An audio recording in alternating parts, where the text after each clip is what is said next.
il y a exactement 75 ans que la SS Panzerdivision et les troupes du Waffen-SS font une dernière tentative pour atteindre le port d'Anvers et briser la coalition entre les forces américaines et anglaises. À nouveau, une catastrophe pour les civils et aussi les résistants démobilisés, parce qu'il était cherché à nouveau par les forces allemandes, par les SS.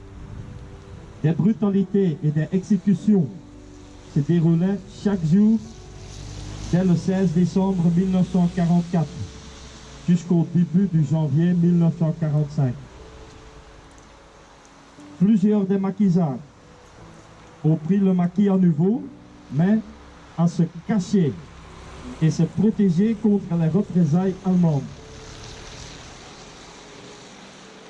Concernant la situation ici, au carrefour de dîner là-bas, ce jour-là, c'était le repli du 19e régiment du 3e bataillon qui a commencé ses mouvements le soir, le 23 décembre 1944.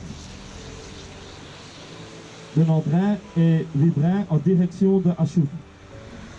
Leur but, c'était de renforcer les positions à Sterpigny et surtout le carrefour de Alcoreux. C'était donc le repli allemand du 9e SS Panzerdivision Hohenstaufen sous la commande de SS Brigadeführer Sylvester Stadler. Leur commandant de ce régiment spécifique était Sturmführer Kümmel.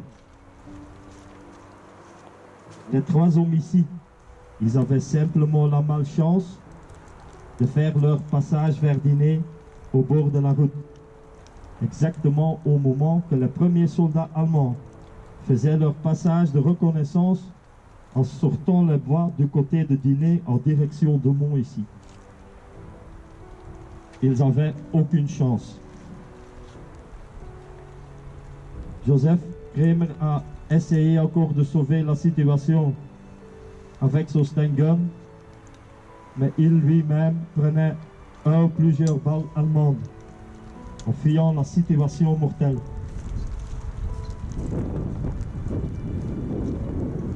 Maintenant, après notre recherche de notre musée, on sait exactement qui a ordonné l'exécution des maquisards capturés. C'était ce fameux Sturmführer Kümmel lui-même. Une décision qu'il a fait le moment où ils sont arrivés au lieu ici, plus au loin du lieu qu'on dit entre deux eaux. Leurs corps ont été retrouvés par M. Andrian au moment du dégel au début du février 1945.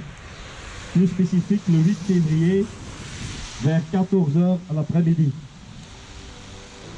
C'était simplement à quelques mètres de la route ici. Restés invisibles par le neige tout le temps.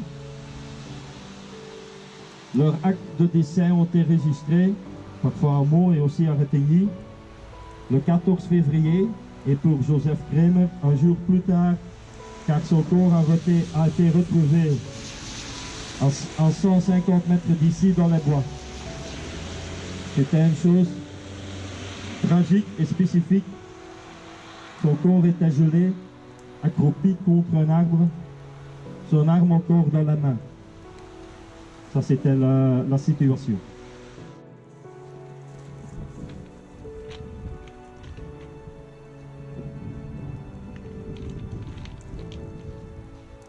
Une minute de silence, s'il vous plaît.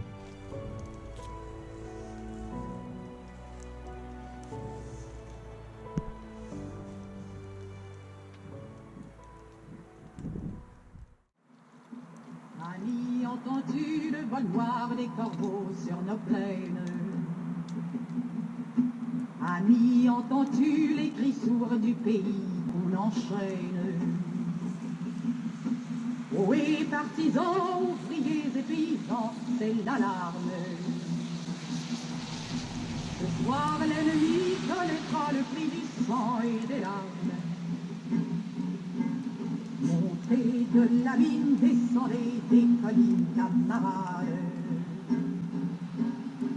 Sortez de la paille, les fusils, la mitraille, les grenades.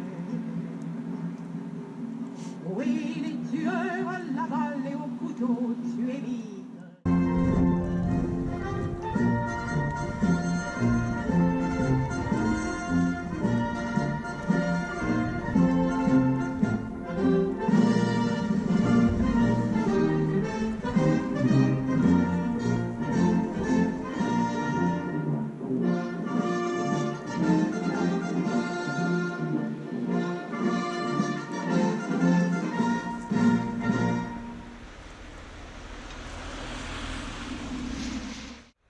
On va essayer de continuer chaque année.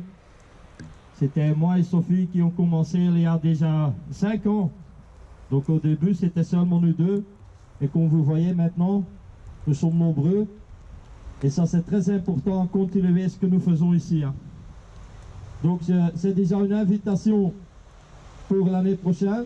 Je vous remercie les porte-drapeaux. C'était magnifique que vous êtes présents ici. Et tout le monde ici dans la petite commémoration. C'est émouvant. Hein. Voilà, je vous remercie pour ce soir. On va bien manger, je pense. C'est bien. Et une invitation pour l'année prochaine aussi à 10h. Hein. C'est toujours à 10h qu'on fait. Voilà, je vous remercie.